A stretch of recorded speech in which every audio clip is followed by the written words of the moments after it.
O sujeito passou a vida toda lá, matou, no final ele... E eu falei, mas é justamente essa uma parábola que Jesus conta, a parábola dos trabalhadores da última hora. Sim. Eu vou contar essa parábola rapidamente para você. Vou adaptar a parábola aos dias atuais, tá bom? Eu vou tirar do texto bíblico para ficar mais fácil a pessoa interpretar. Sabe que tem lugares que você trabalha com o diarista. O sujeito vai lá e... Então você tem uma fazenda e vai mandar roçar toda uma parte da fazenda ali. Aí chega um sujeito lá e fala assim, olha, quanto que vocês me cobram a diária para vocês limparem todo esse campo aqui? Ah, senhor, a gente está desempregado há um bom tempo aí. Se o senhor der R$300 para cada um aqui, a gente está satisfeito. É, R$300? Tá bom. Então, esse é o preço justo? É o preço justo? É o que vocês querem? R$300 para cada um. Tá, pá. E eles estão lá o dia inteiro. Nossa, que bom. Tem gente que tá pagando 200, ele aceitou pagar 300, feliz da vida. Trabalharam a manhã toda. Quando chegou por volta das 2 para as 3 horas da tarde, apareceu um outro pessoal lá com fome e tudo. E vocês, o desemprego tá para todo lado, a gente não tem onde trabalhar e tudo, tá passando necessidade. Não, vocês não querem trabalhar lá na roça com os outros rapazes? Eu pago vocês no final do dia. Não, a gente aceita sim. E foram trabalhar. Os primeiros ficaram felizes. Que legal. Se nós éramos em 8, agora chegaram mais 4, vamos ser em 12, vamos terminar o trabalho até mais cedo. Todo mundo feliz e tal. Trabalharam até às 6 horas da tarde, limparam tudinho. Na hora de receber, o senhor deu R$300 para cada um dos que começaram de manhã cedinho e também deu R$300 para os que vieram mais tarde. O primeiro grupo protestou. Isso não é justo? A gente está trabalhando aqui desde 7 horas da manhã, eles chegaram só 3 horas da tarde, vão ganhar o mesmo tanto? Senhor, peraí. Eu fui desonesto com vocês? Não. Vocês não me falaram que a diária era R$300? Sim. Para limpar tudo isso? Sim. Eu não dei R$300? Sim. Ainda não facilitei que vocês tiveram que limpar menos que vieram os outros? Sim.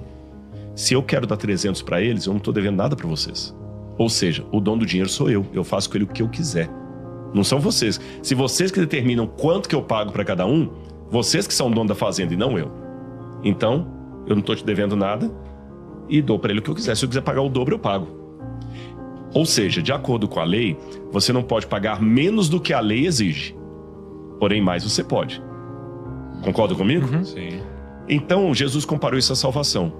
Alguns vão passar a vida toda servindo a Cristo, uma Madre Teresa de Calcutá, limpando traseiro de menino lá na Índia, passando aquela coisa toda e tal. Um outro como o Schindler, passou a vida toda brincando com Deus, ridicularizando e tudo. No final da vida dele, que foi salvar os judeus. Ou aquela história que você contou na mesa lá, né? Do músico brasileiro. Exatamente. Aquela, nem foi eu que contei, não. Foi o pastor que contou essa história. Foi o... eu não sei se a gente pode dar o nome, porque ele é famoso, né? Mas... eu não vou dar o nome do músico, não. Mas uma pessoa muito famoso. Muito famoso mesmo. Cantor famoso, que desdenhou de Deus a vida toda, de Bíblia a vida toda e tal. E um pastor sentiu uma coisa no coração assim, falou assim, pega a sua moto, vai do outro lado da cidade agora, no hospital tal, no quarto tal, pode contar a história sem revelar o nome, né? Você vai no hospital tal, no quarto tal, visitar uma pessoa lá. E quando o Espírito Santo toca, isso é forte. Ontem eu recebi no museu uma senhora que veio de Brasília. Ela falou que veio, que tem 5 anos que ela intercede por mim, ela é da Congregação Cristã do Brasil, e foi lá só para me dar um abraço, me entregar uma mensagem de Deus e voltar. Sozinha. O museu estava fechado, ela não chegou lá sozinha, com a roupa do corpo. Então, quando o Espírito Santo, assim, incomoda, chega a ser inconveniente. Aí ele, não vou, e a voz, você vai pegar a moto e vai lá. Incomodou tanto que ele falou com a mulher assim, meu bem, olha, até que o material que você pediu para comprar na farmácia, eu vou pegar a moto e vou sair. Onde é que você vai? Deus está me mandando ir lá do outro lado da cidade, mas vai chover, Deus mandou. Ele pegou a moto, foi lá no tal hospital, chegou lá e falou assim, eu quero fazer uma visita, a moça está fechada, agora eu não tenho visita. Ele falou, não, eu sou pastor. Deu credencial? Não, como pastor você pode entrar. Quem o senhor quer visitar? Eu vou no quarto tal. Ela falou, mas quem o senhor quer visitar? Ele falou, não sei. Eu sei que é loucura, mas Deus me mandou vir aqui. A moça coçou a cabeça, deixou ele entrar. Quando ele chegou no quarto tal, tinha segurança na porta. Aí ele falou assim, olha, eu vim aqui fazer uma visita. O segurança, quem o senhor quer visitar? Ele falou, não sei, mas Deus mandou aqui. O segurança estranhou, parou um pouquinho, entrou, falou que ele podia entrar. Quando ele entrou lá dentro, estava esse cantor famosíssimo lá dentro. Aí, o rapaz estava morrendo já e ele apelou para o rapaz aceitar a Cristo como seu salvador pessoal e o rapaz respondia só apertando a mão dele, já não tinha nem força para falar. Você aceita? Sabe? O rapaz aceitou Jesus, a lágrima desceu. E esse pastor contou a história para um outro pastor. Para a gente justamente não julgar as pessoas. Só que a gente achou que era mentira, né? Porque... Exatamente. Desculpa, eu te respeito muito, mas essa história é muito fantasiosa. E recentemente saiu um livro, uma biografia, da enfermeira que cuidou desse cantor até o último instante. E ela conta que isso é verdade. E eu não vou falar o nome do cantor por ética, mas... porque eu não tenho autorização da família nem nada, embora o livro foi publicado, mas todo mundo vai assustar se a gente falar quem é. Então, realmente, do ponto de vista humano, não é justo, it's not fair, como diz em inglês. Mas do ponto de vista divino, ele não está devendo nada, ele é o dono da prata e do ouro, ele salva quem ele quiser. Então ele salva a Madre Teresa de Calcutá, que trabalhou a vida toda, e salva esse cantor, desde que o arrependimento seja sincero e honesto, e do fundo do coração. Sim. Você entendeu? Desde que seja sincero e honesto. Porque se a gente for buscar a justiça demais, Lucão, esse que é o problema. Se a gente for buscar a justiça demais, nem a gente tem que estar no céu, não. A gente tá falando do cara aqui. Você entendeu? Porque se a gente for olhar por justiça nua e crua, sem Cristo, nem Madre Teresa entraria no céu. Duas coisas aqui. E também isso daí que o Lucão falou, é como, poxa, seu irmão, né? Assim, filho pródigo mostra que acontece uma situação parecida. Imagina que tem uma pessoa que lá no final fez besteira a vida inteira e no final ela se arrepende. Agora ela, em tese, entraria no céu. E nessa parábola do filho pródigo mostra duas formas de encarar a mesma situação. Uma delas é o irmão que fica chateado e fala, como assim? A vida inteira eu fiquei aqui e tal. Que é mais ou menos essa lógica. E outra lógica é o pai que fala, graças a Deus você tá salvo agora. E é o que a gente deveria fazer como irmãos, de ficar feliz porque mais o irmão foi salvo, ao invés de falar que injusto. Então são dois pontos de vista. Entendi. Porque quando você fala que injusto, na verdade é você que não está respeitando esse grande princípio do amor de Deus. Né? O crente justiceiro, ele afasta o irmão da igreja. Condena. O legalista. Deixa eu fazer uma outra pergunta dentro da área de vocês. Eu sei que o grupo Primo, com a Finclass e outras coisas mais, vocês querem trazer prosperidade às pessoas. Tô certo ou tô errado? Sim. Certo. Aí vamos supor, eu estou citando uma situação aqui de cabeça, mas eu tenho quase certeza que vocês vão lembrar de situações que aconteceram mesmo. Um sujeito aí fracassado, faz tudo errado. Você já deu uma situação, ele quebrou, falhou, veio trabalhar aqui, não deu certo, mandou embora e tudo e tal. Aí depois de uns 10 anos, ou mais ou menos assim, só o camarada dando cabeçada e não ouvindo nada do que vocês fazem, um dia ele cai a ficha e fala assim, gente, como eu fui imaturo. O cara muda de vida.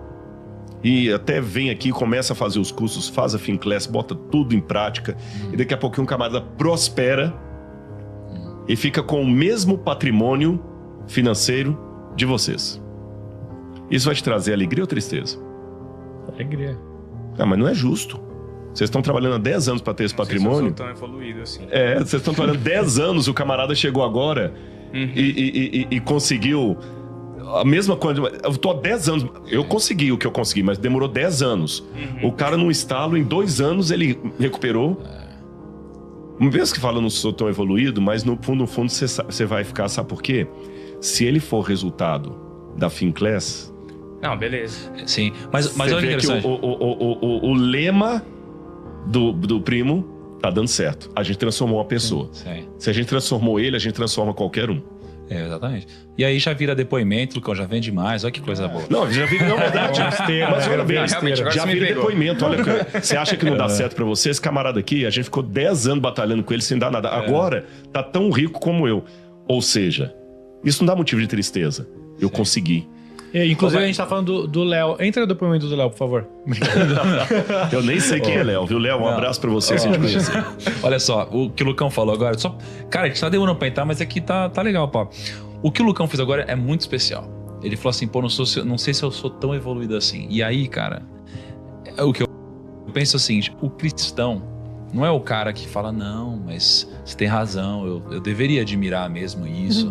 Não, você tem razão, irmão, é isso mesmo. Nossa, vou me alegrar por você. Na verdade, você foi mais cristão do que a maioria dos cristãos. Porque você reconheceu o quão mal você é. O quão não, mas é verdade. É isso, porque você reconheceu o quão mal você é, o quão pecador você é, o quão incapaz você é de sentir isso genuinamente. E esse passo, Lucas, é muito importante, porque quando você reconhece isso, você fala, cara, eu não vou conseguir sozinho. Aí é o momento que você fala assim, realmente, sem Deus eu não vou conseguir. Porque isso é ser cristão de verdade, não de mentira. Porque tem um monte de mentira, Lucão. E Deus é menos ofendido pela sinceridade de um pecador do que a hipocrisia de um santo. Perfeito. Entendi. Então é melhor ele falar que não é tão evoluído assim, que ele tá sendo total sincero, mas não é uma resposta agradável. Do que a sinceridade de um pecador do que a hipocrisia de um santo. Nesse aspecto, é mais fácil você se salvar. Olha que interessante. Com esse pensamento, é mais fácil você se salvar do que alguém que está 30 anos na igreja falando glória, aleluia.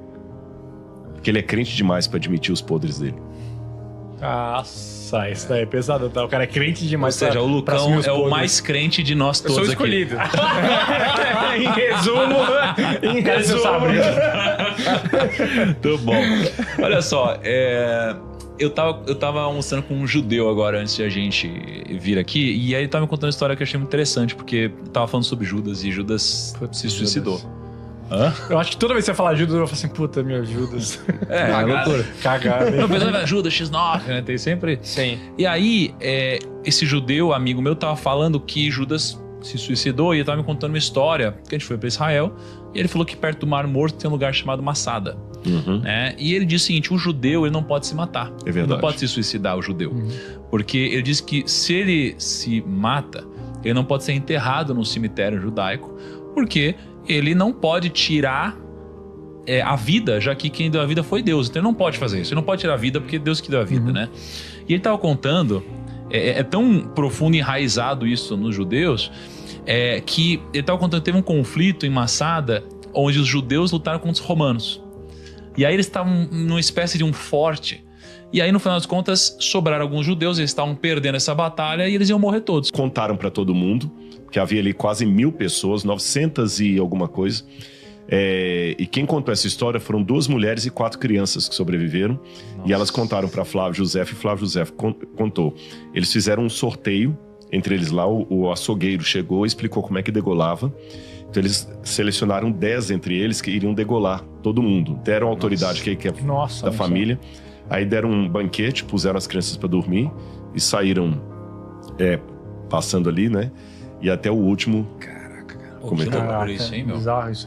Cara, mas só pra entrar nesse tema aí, porque eu tenho uma lembrança de ouvir na igreja falando que quem se mata não entra no céu. Automaticamente. Já ouvi falar disso também. Não, todas as igrejas têm isso. Só que a gente tem que tomar um cuidado. Tá na Bíblia isso? Tá na Bíblia isso? Tá, se você se matar, você vai direto esse é o problema. Isso é uma dor. Porque foi uma fala que eu ouvi falar. A fala que tem tanto na igreja católica como nas igrejas evangélicas, ela é baseada no achismo. Qual é o achismo? O achismo é o seguinte, a Bíblia, os mandamentos diz, não matarás. Se o último ato da pessoa foi um assassinato, porque ele se matou, e por ter se matado não teve chance de se arrepender, automaticamente quem se mata está perdido. É uma lógica, tá certo? Só que depois que você conhece mais os problemas da depressão, da angústia, e quem já teve problema de suicídio na família sabe do que eu estou falando, até que ponto o suicida está completamente consciente do que ele está fazendo? Sim. Então não tem nenhum versículo na Bíblia que fala que o suicida não entrará no reino do céu. Tem a inferência, ele estava fora de si, provaram que ele estava fora de si. Ele estava sob efeito de um medicamento, qualquer coisa e tudo mais, não lhe é imputado o crime. Mas aí a pessoa que se embriaga, e a Bíblia fala sobre embriaguez como um pecado, e ela faz uma besteira que não lembra, e ela não estava completamente sã, ela eu vou responder tanto do princípio do direito, que é a mesma coisa. Quando o direito fala que está provado que a pessoa estava fora de si, e isso não lhe é imputado crime, é uma situação, por exemplo, ele está tomando medicamentos fortes para controlar uma doença qualquer. Depressão. Né? Sei lá, pode ser qualquer uma. E por alguma razão, os medicamentos foram dados errado nele, ou deram mais medicamento do que poderia, foi um erro de outra pessoa. Então ele está fora de si. Ele está fora de si. É diferente do caso do camarada, por exemplo, que embriaga e atropela uma menina de 5 anos de idade. Porque aquele que embriagou e atropelou a menina de 5 anos de idade, quando ele estava lúcido, ele bebeu. Então ele assumiu o risco do crime. Então é diferente da primeira situação. A primeira situação é a pessoa que está fora de si por algo que está fora do seu controle. Vamos supor que eu não sabia que eu tinha epilepsia. E pela primeira vez eu tenho um ataque epilético e eu estou dirigindo um ônibus. E eu tinha um ataque epilético e o ônibus caiu ali e matou várias pessoas. Era uma coisa que eu não tinha controle, eu não sabia que era epilético. Tá certo? Agora, o camarada que vai lá, pega uma bebida alcoólica, ingere e pega um carro e dirige, ele assumiu o risco, então ele é responsável. Agora, no caso da Bíblia, vamos entender. Quando só Deus conhece o coração humano. E um dos grandes problemas dos crentes, Lucão, igual o Kaique colocou aí, é que crente de uma maneira geral, e quando eu falo crente, não pense no evangélico não, viu, católico? Você também está incluído. Todo mundo que tem uma religião. Crente, aquele que crê. Ele é muito tentado a julgar os outros. Você está fazendo errado. Porque isso, em vários pontos da vida, se você aprendeu agora como investir bem o seu dinheiro, você tem que ter uma dose de humildade muito grande, senão você vai sair corrigindo todo mundo que está investindo errado. E às vezes não é para ajudar o sujeito, não é para mostrar que você sabe como faz. É verdade. Você entendeu? Exatamente. Quando você sabe alguma coisa, ou de alimentação, ou de dinheiro, de investimento, a nossa primeira tendência não é ajudar os outros com o nosso conhecimento, é mostrar como é que eu sei algo que ele não sabe. É o gordinho que começou a fazer dieta, sabe tudo de dieta, tá gordinho, corrige todo mundo. Exatamente. Cara, mas você... É o camarada que sabe o verbo to be, ele quer corrigir agora todo mundo que sabe menos inglês do que ele, assim por diante. Então, com a religião, isso agrava mais, porque a pessoa pensa, bom, eu aprendi que Deus diz que na Bíblia que a única água que lhe agrada é a da tampinha branca. Então, quem toma água com tampinha laranjada, tá errado. Pronto, e eu já começo a dizer, não, a gente não sabe. A gente não sabe. Repito, não é questão de lacear os mandamentos. Você me conhece, você sabe que eu sou muito rigoroso nessa questão dos mandamentos. Porém, eu tenho que entender assim. Vou dar um exemplo para você e depois a gente entra no suicida. A prostituição. A Bíblia diz que a prostituição é pecado. A prostituição é algo condenável. E mesmo que eu saia da área bíblica, qualquer pessoa que tiver um mínimo de moral e decência, ele não vai bater palma para prostituição pelas próprias prostitutas. Que a maioria absoluta delas estão ali na mão de um cafetão que está explorando, elas estão colocando a vida delas em risco, tanto com doenças sexualmente transmissíveis, como alguém que está abusando delas, risco de serem mortas, estão promovendo um adultério, porque um cara casado que vai lá ficar com ela e tudo mais, ela está talvez trazendo uma ruína para um lar, ou seja, a prostituição é algo hediondo. Não tem como romantizar a prostituição, por mais que novela da Globo coloca sempre as primas ali como uma coisa engraçadinha, legalzinha, em novelas não é assim não, prostituição é uma coisa terrível. E a própria prostituta é uma vítima. Ali que rola mais a droga e tudo mais. Mas eu vejo na esquina duas prostitutas. E eu já vou passar a régua e colocar as duas ali. Mas uma é prostituta porque ela não tem um bom caráter. Ela escolheu mesmo, ela gosta daquela vida, ela gosta de prejudicar as pessoas. O que causa uma mulher é coisa terrível. Terrível. Ela se prostitui a segunda porque ela não se sente nem amada. Ela não se sente nada. Ela pode estar se prostituindo para estar se punindo, vergonha ou vontade de ser amada, porque ela, na infância, a única vez que ela era, entre aspas, tocada,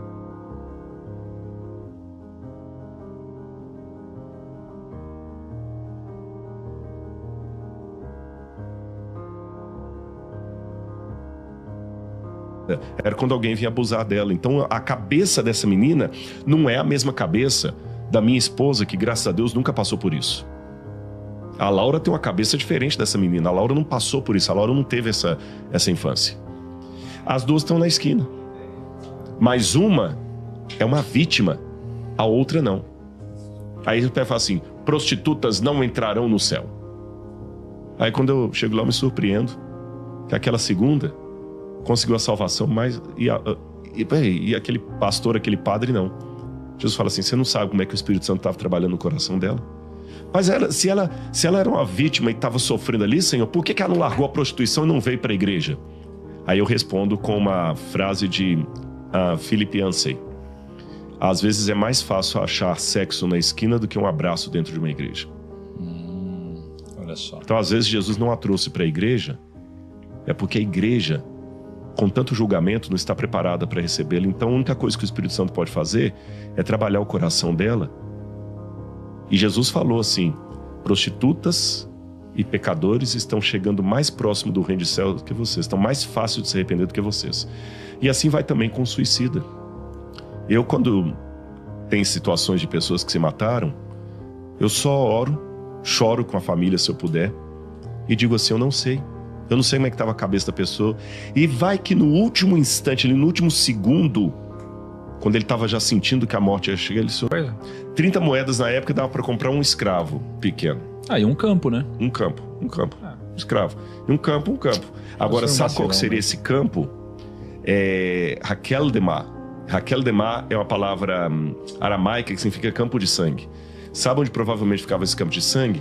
Vocês que já foram em Jerusalém, no chamado Vale do Rinom. O Vale do Rinom, Jerusalém está assim, ó, tem um vale que passa aqui, que é o Vale do Cedron. Aí aqui você tem Monte das Oliveiras, Vale do Cedron, Jerusalém. Foi aqui que vocês estiveram. Vale do Cedron. Abraçando a cidade pelo outro lado está o Vale do Rinom, também chamado Vale do Guiena. Esse Vale do Guiena que está pelo outro lado é o vale onde, na época do Antigo Testamento, os cananeus ofereciam crianças em sacrifício a Moloch. Que isso? Então se tornou um lugar maldito. Tanto é que tem um rabino da Idade Média que fala que Jerusalém queimava o lixão da cidade continuamente ali, e Davi falou que aquele lugar era maldito, ninguém ia construir ali. E até hoje é interessante. Jerusalém disputa no tapa o metro quadrado porque ele é pequeno para construção. E até hoje, no Vale do Guiena, ninguém constrói. Até hoje. Tem uma invasão do lado de cá, que é o Vale do Silam, o Vale do bairro do Silam, que é a periferia lá, o Vale do Silam. Mas o Vale ninguém constrói até hoje. Parece que tem uma maldição, ninguém constrói ali. Tem uma pontezinha lá. E Jesus até compara o Guiena ao inferno. Que ele fala o fogo do inferno, o fogo do Guiena, o fogo do lixão. Tem a pontezinha lá, e você vê que ninguém... É tudo vazio, ninguém construiu ali embaixo. E ali que Judas vai se enforcar. Agora, ele se enforcou, o corpo dele foi estirado. O que dá a entender é o seguinte, é que as duas versões estão falando duas partes do mesmo episódio. Tá certo? Um tá contando que ele se enforcou numa árvore, e talvez ele ficou enforcado lá e o galho da árvore talvez se rompeu, e o corpo dele acabou caindo, partindo no meio das pedras ali, e ele morre como se fosse apedrejado. Porque diz aqui, né, que ali caiu de cabeça, seu corpo partiu-se ao meio e as suas vísceras se derramaram. Cara, um cara que é enforcado... O que dá a entender? Porque se ele tava no vale aqui... Não sai víscera. É que se você parar pra pensar, se for aquelas pedras de Israel mesmo, é umas pedras que e outra, lembra que quem era maldito... Ele caiu... Ele caiu meio que numas pedras e... Sabe, tipo, depois de ter sido enforcado... Pega uma faca assim, joga uma maçã assim, com a peso, o negócio dá uma partida. Exatamente. Pega uma pessoa que cai. E outra, no Antigo Testamento, quem tinha um crime capital era apedrejado. Ele praticou um crime capital. Então ele pega e se enforca. Quando ele se enforca, ele fica ali ainda retorcendo, porque é um enforcado, ele fica ainda se retorcendo ali. O galho da árvore provavelmente quebrou. E quando quebrou, ele estava no precipício, que ali é um vale. E do precipício o corpo cai, batendo nas pedras, e quando cai, arrebenta tudo lá embaixo, as vísceras se abrem. Quando fala que o corpo partiu, não é que quebrou em dois igual um prato. Sim, só... Quer dizer que o corpo... Perna para um lado perna e tronco pro outro. E tudo mais. Cara, é muito louco, né?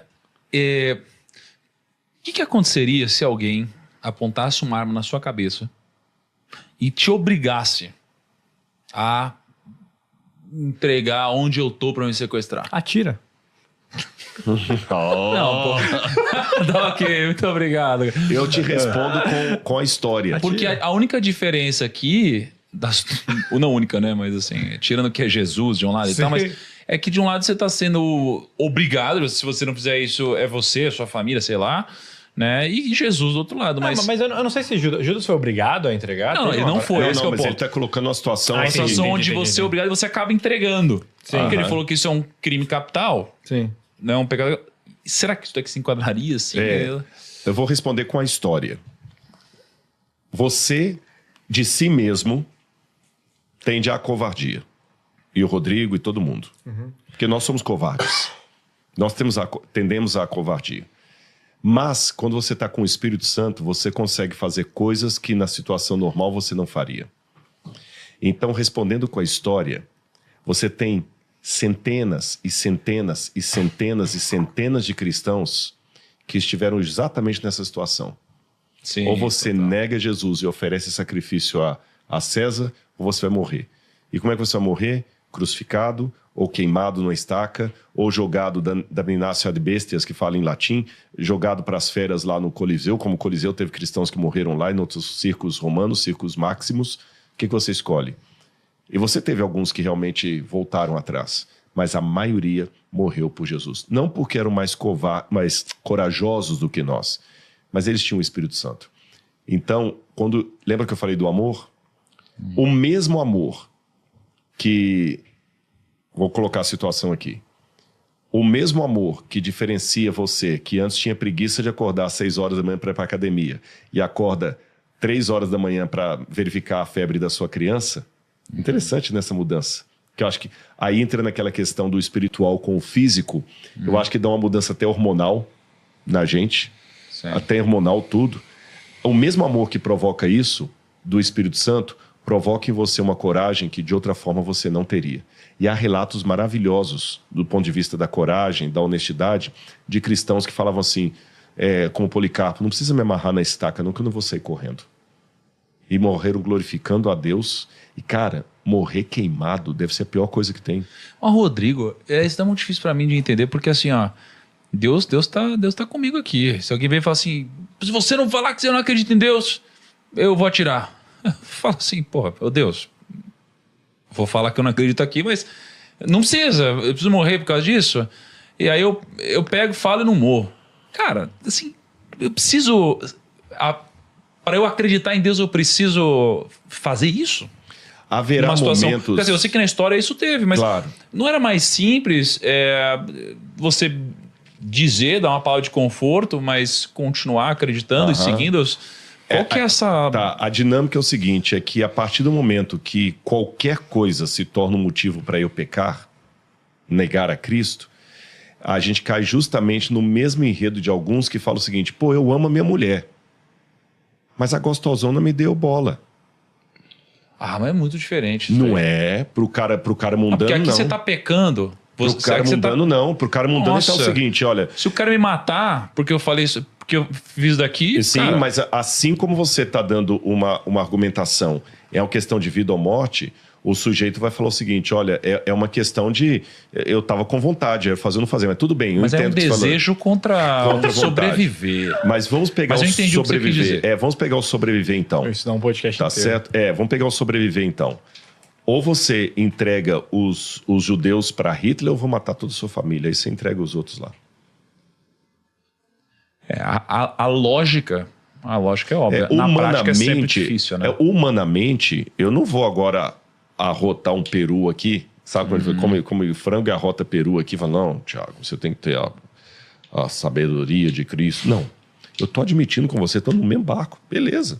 Se alguém chegar ao seguinte, aqui olha... eu sou time Lucão, eu não sei se eu seria capaz. Mas... Entende? Entender, lógico, claro. Mas que ótimo. Aí alguém jogar e fala, você não tem fé? Fala, cara, não tem fé, pô. Mas é exatamente difícil, o ponto, né? Mas é o ponto também que eu tava querendo colocar aqui pra você. Eu não vou agora arrorar assim, se alguém chegar e botar uma arma na cabeça da Laura e falou assim, rejeita Jesus, não mato a Laura. Não, eu jamais, pode matar. É muito fácil falar isso sentado num podcast com uma canequinha de café, que é de água até, né? Uma caneca d'água aqui, não sei o que e tudo e tal, a Bíblia aberta e daqui a pouquinho sair, tranquilo e tal, beleza, tal. É muito fácil. Você entendeu? Então eu concordo com você, estou no mesmo barco. Tanto é que tem um sermão meu, um dos sermões assim que... Eu fiz um sermão na igreja, foi uma coisa mais louca da vida, na época da pandemia. Eu fiz um sermão na igreja que durou quase 2 horas. Isso é errado do ponto de vista da homilética, porque você cansa. Podcast tudo bem, mas sermão... Mas esse sermão deu em 2 ou 3 dias mais de 1,5 milhão de visualizações. Tinha mais de 100 mil pessoas assistindo. E várias entregaram Jesus. Por que eu estou contando isso? É que nesse sermão, eu admito, para os milhares que estavam me assistindo, que eu tenho medo da grande tribulação. Quando o anticristo estiver realmente dominando o mundo, as pragas caindo. Eu sei que alguns falam, mas a igreja vai ser arrebatada antes. É porque eu tenho uma outra escatologia. Eu acredito que a igreja vai ficar. E não sou só eu, não. Isso não é papo de adventista, não. Tem muito batista, muito presbiteriano que acredita que a igreja vai ficar. Então, colocando isso aqui... Tipo a rebelião, né? Exatamente. Se a igreja vai ficar e vai ser perseguida, eu tenho medo desse tempo. que será o tempo de angústia de Jacó. Então eu concordo com você. Mas aí que está. O meu poder se aperfeiçoa na fraqueza, disse Jesus. Então eu tenho que confiar nele. É ele que vai me dar a coragem para fazer aquilo que não tem. Por isso que eu fiz a comparação da criança.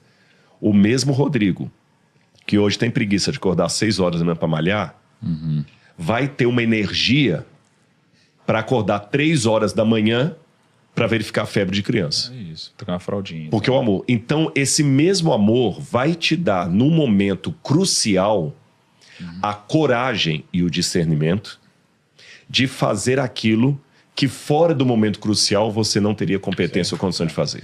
Aí eu termino, para fazer jus ao que ele disse, uma outra parábola de Jesus. Jesus falou que durante um trabalho também na roça, tipo aquele dos trabalhadores da última hora, essa parábola é menos conhecida, as pessoas quase não falam dela. Que o pai chamou um filho para trabalhar: filho, vão trabalhar comigo no campo? O filho falou assim: não, pai, eu não vou. Não vou, foi rebelde, não vou. Isso é muito boa. E o outro falou o seguinte: eu vou, pai, pode contar comigo. No dia seguinte, o que falou eu vou, pai, pode contar comigo, não apareceu, deu cano no pai. E o que falou não vou, apareceu. Aí Jesus terminou e falou o seguinte: no final das contas, qual dos dois fez a vontade do pai? Então hoje, Lucão, tem muita gente nas igrejas que estão com essa arrogância que eu espero não ter passado essa ideia aqui. Eu posso, é falta de fé, tem que perseverar, é muito fácil. Legalista, julgando. Na hora do vamos ver. Ele sabe o destino das 2 prostitutas, porque ele já leu a Bíblia proíbe a prostituição, ele sabe o que vai acontecer com as duas vão pro inferno, é óbvio. Ele Se ele não tivesse as passagens sobre a petição de Judas, ele já saberia o que aconteceu com Judas, independente do que a Bíblia diz. Tem esse grupo legalista. E tem aqueles que, como você, são sinceros e estão em busca de uma resposta. E milhares que talvez estão assistindo a gente e vão assistir depois, quando isso ficar nas redes sociais. Então, Deus conhece os corações. O meu desejo é que eu esteja entre os sinceros de Deus, não por arrogância, mas por amor ao Cordeiro. E você que está assistindo a gente, o Tiago vai puxar uma reflexão aqui, mas eu quero fazer um apelo ao seu coração. Eu venho de Engenheiro Coelho para cá, pego o trânsito, com uma agenda estrangulada. Perdoe-me falar isso aqui, mas o Espírito está me pedindo falar isso aqui. Sabe, eu não sou funcionário do Primo Cast. Temos contrato aqui? Não. A agenda do Tiago é complicada. O Tiago já estava numa situação, eu vou contar um bastidor para vocês, sem autorização dele, que ele falou: eu já não vou mais fazer muito podcast igual no início. Eu vou fazer só um por mês, porque o pessoal pediu, os sócios pediram. Não os sócios do Tiago, do Bruno Perini, os sócios aqui. Então eu vou fazer um sobre negócios. Mas Deus colocou em meu coração em fazer mais um de Bíblia. Rodrigo, você topa? A agenda deles aqui é complicada, a minha também é. A gente viaja, vem para cá, e não é pelo algoritmo, não é para... Isso aqui não vai trazer mais dinheiro pro Primo, ele não precisa da monetização disso aqui, eu não estou ganhando tostão a mais, venho com meu carro, passo o dia aqui, é um dia inteiro aqui, mas se pelo menos uma pessoa que estiver assistindo a gente tiver uma transformação e um encontro com Deus por esse bate-papo que a gente tem aqui, valerá a pena todos os podcasts que nós fizemos. Agora, se você está assistindo apenas para ter informação e não um encontro com esse livro, aí eu vou ficar frustrado. Aí, Tiago, por mais que eu goste de ver você, a gente é amigo e tudo mais, mas aí eu perdi meu tempo, porque a gente podia se ver em outra situação. Mas eu sei que esse tempo aqui não é perdido, porque o Espírito Santo está tocando em você para não conhecer apenas o livro de Deus, mas o Deus do livro. Aí você vai ver o que é o amor, fazendo o seu coração fazer coisas que até a razão desconhece. Espere, você vai ver.